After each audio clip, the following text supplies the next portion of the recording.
ফুটবলের সবচেয়ে বড় আসর যখন দোরগোড়ায় এসে দাঁড়ায় তখন শুধু একটি ট্রফি নয়, একটা গোটা দেশের স্বপ্ন, আবেগ ও ইতিহাস একসঙ্গে জেগে ওঠে। সেই উত্তেজনার ঢেউ এবার সবচেয়ে বেশি অনুভূত হচ্ছে ব্রাজিলে। 26 সদস্যের দল ঘোষণা করেছে ব্রাজিল। 5 বারের বিশ্ব চ্যাম্পিয়ন ব্রাজিল আবারও তৈরি হচ্ছে বিশ্ব দখলের মিশনে। আর সেই মিশনের সবচেয়ে বড় খবর, দীর্ঘ বিরতির পর জাতীয় দলে ফিরেছেন নেইমার। কারণ 2.5 বছর জাতীয় দলের বাইরে থাকার পর সরাসরি এই ফুটবলারকে বিশ্বকাপের স্কোয়াডে সুযোগ দিলেন কোচ কার্লো আনসেলোত্তি।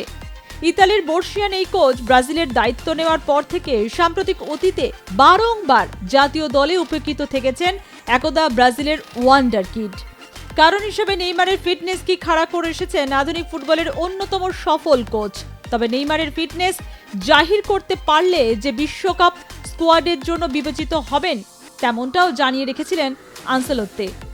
নেইমারও বিশ্বকাপের দলে সুযোগ পেতে মুখিয়েছিলেন। নেইমারের এই প্রত্যাবর্তন যেন ব্রাজিলিয়ান ফুটবলে নতুন প্রাণ ফিরিয়ে এনেছে।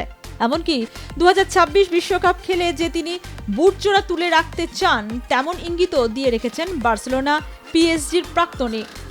শেষমেশ চোট আঘাতের পালা কাটিয়ে সাম্প্রতিক সময়ে ক্লাব ফুটবলে নিজেকে প্রমাণ করে কোচের আস্থা জিতে নিলেন ব্রাজিলের সর্বকালের সর্বাধিক গোলদাতা। নেইমারের সঙ্গে আছেন Casemiro, Vinicius Junior, Raphinha, Alisson, এন্ড্রিকের মতো তারকারা, যারা ব্রাজিলকে শক্তি দিচ্ছেন। সব মিলিয়ে নেইমারকে নিয়ে দ্য গ্রেটেস্ট শো অন আর্থে যাচ্ছে ব্রাজিল। এবারও নতুন আশা নিয়ে নামছে, আর প্রশ্ন একটাই, এইবার কি আবারও সোনালি ট্রফি হাতে ফিরবে ব্রাজিল? ব্রাজিলের বিশ্বকাপ ইতিহাস মানেই সোনালী অধ্যায়। 1958, 1962, 1970, 1994 ও 2002 এই 5টি বিশ্বকাপ জিতে তারা ফুটবল ইতিহাসে নিজেদের জায়গা করেছে। কিন্তু দীর্ঘ 24 বছর ধরে সেই শিরোপার স্বাদ নেই তাদের। নতুন প্রজন্মের তারকা আর অভিজ্ঞদের নিয়ে এবার তাই দল সাজানো হয়েছে নতুন ভাবে। বিশ্বকাপের গ্রুপ সিতে গতবারের সেমিফাইনালিস্ট মরক্কো, হাইতি ও স্কটল্যান্ডের সঙ্গে রয়েছে ব্রাজিল। মরক্কোর বিরুদ্ধে বিশ্বকাপ অভিযান শুরু করছে ব্রাজিল। সামনে কঠিন লড়াই। ভিনিসিয়াস জুনিয়রের মতো তরুণ তারকার উত্থান ব্রাজিলের আক্রমণ ভাগকে আরও ভালো করে তুলেছে। অন্যদিকে ক্যাসেমিরোদের মতো অভিজ্ঞরা মাঝমাঠে ভারসাম্য এনে দিচ্ছেন। কার্লো আনসেলোত্তি দায়িত্ব নেওয়ার পর বিশ্বকাপের যোগ্যতা নির্ণায়ক ম্যাচগুলোর ব্রাজিলের পারফরমেন্স যে বিরাট কিছু ভালো হয়েছে তা নয়, কিন্তু 1 বছর আগের তুলনায় দল এখন অনেকটাই গুছিয়ে ফেলেছেন তিনি। গোলে প্রথম দলে অ্যালিসনের থাকা নিশ্চিত। ডিফেন্সে আর্সেনালের গ্যাব্রিয়েলের সঙ্গে থাকছেন পিএসজির অভিজ্ঞ টপার মার্কুইনস। ব্রাজিলের দুর্বলতা নিয়ে কথা বলতে হলে প্রথমেই বলতে হবে সাইড ব্যাকের কথা। আধুনিক ফুটবলের সবচেয়ে গুরুত্বপূর্ণ পজিশনে অন্য বড় দলগুলো এক্ষেত্রে ব্রাজিলের থেকে অনেক এগিয়ে। এছাড়া সেন্টার ফরওয়ার্ড পজিশনে ম্যানচেস্টার ইউনাইটেডের ম্যাথিয়াস কুনহা কতটা সফল হন তার উপরেও ব্রাজিলের সাফল্য নির্ভর করছে। তবে বিশ্বকাপ সহজ কোনো মঞ্চ নয়। আধুনিক ফুটবলে আর নাম দেখে ম্যাচ জেতা যায় না, প্রতিটা ম্যাচই পরীক্ষার। এই দলটা তাই শুধু একটি স্কোয়াড নয়, একটা প্রশ্ন, ব্রাজিল কি আবারও ফিরে পাবে তাদের হারানো রাজত্ব? যতই হোক, দেশটার নাম তো ব্রাজিল। তাদের জার্সিতে জ্বলজ্বল করছে 5টি তারা, যেটা আর কোনো দেশের নেই। কে বলতে পারে ষষ্ঠ তারাটা এই বছরের নেইমার ও ব্রাজিলের জন্য অপেক্ষা করছে? নেইমারের হয়তো এটি শেষ বিশ্বকাপ, ভিনিসিয়াসের নতুন উত্থান, সব মিলিয়ে তৈরি কার্লো আনসেলোত্তির তৈরি করা দল।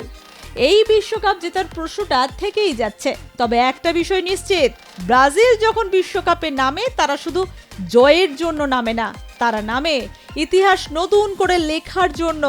আর সেই ইতিহাস যদি আবারও লেখা হয়, তাহলে ফুটবল বিশ্ব হয়তো আবারও দেখবে সেই পুরনো ব্রাজিলের জাদু, যা কখনো সত্যিই হারায় না, শুধু সময়ের অপেক্ষায় ফিরে আসে।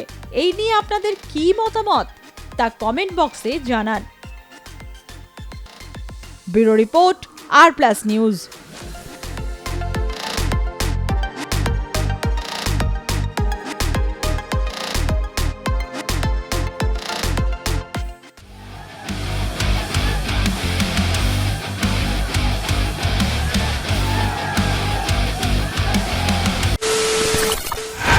খবরের নামে প্রতিদিন সন্ধে আপনার ড্রয়িং রুমে কি শুধুই চিৎকার চেঁচামেচি খেয়ে আসে? বিতর্কের নামে চলে গালাগালি আর কাদা ছোড়াছুড়ি। এবার সময় পরিবর্তনের, কারণ আমরা কান ফাটানো চিৎকারে বিশ্বাস করি না, আমরা বিশ্বাস করি খবরের সত্যতায়। আমরা কোনো পক্ষের হয়ে গলা ফাটাই না, আমরা সাধারণ মানুষের হয়ে প্রশ্ন তুলি। চিৎকার নয়, শুধু খবর হবে যেখানে বিতর্ক আছে কিন্তু কুৎসিত ঝগড়া নেই। সঠিক তথ্য, বিশ্বস্ত খবর। নজর রাখুন আর প্লাস নিউজে।